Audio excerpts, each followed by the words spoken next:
అందరికీ వందనాలండి. దేవుడు ఈరోజు మనతో మాట్లాడుతున్న మాట ఏంటంటే, కీర్తనల గ్రంథము 86వ అధ్యాయము 1వ వచనం. యెహోవా, నేను దీనుడను దరిద్రుడను, చెవియొగ్గి నాకు ఉత్తరమిమ్ము.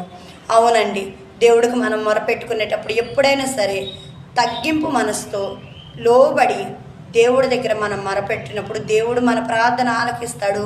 ఆయన చెవియొగ్గి మనకి ఉత్తరం ఇస్తాడు. మనల్ని మనం హెచ్చించుకునే వరంగా ఉండకుండా ఆయన్ని హెచ్చిస్తూ మనం ఆయనకు లోబడి ప్రార్థన చేయాలి. ఆయనకు నచ్చే విధమైన ప్రార్థన చేయాలి. ఆయన చిత్తానుసారమైన ప్రార్థన చేయాలి. మనం ఎప్పుడూ కూడా ప్రార్థించేటప్పుడు దరిద్రులమని, దీనులమని, దీన మనస్కులమని, అర్హత లేని వారమని, పరిశుద్ధులం కాదని, మనలో ఏ పరిశుద్ధత లేదని, యోగ్యత లేదని మనం ఈ విధంగా దేవుడి దగ్గర తగ్గించుకుని ఎప్పుడైతే ప్రార్థన చేస్తామో అప్పుడు మన ప్రార్థన ఆయన ఆలకిస్తాడు. అది నటనతో కూడిన ప్రార్థన కాదండి, పెదవుల మీద వచ్చే ప్రార్థన కాదు. ఎప్పుడైనా ప్రార్థన అనేది హృదయంతరంగాల్లో నుంచి రావాలి.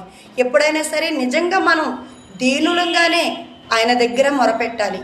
ఆయన దగ్గర దీన మనస్సు తెచ్చుకొని ఆయన దగ్గర మొరపెట్టాలి. అంతేగాని వేషధారణతో చేసే ప్రార్థన దేవుడు ఆలకించడండి. ఎప్పుడు కూడా వేషధారణ అనేది మనలో ఉండకూడదు. కాబట్టి ఈ వాక్యం ఈరోజు దేవుడు మన జీవితంలో వర్ధిల్లింపచేసును గాక.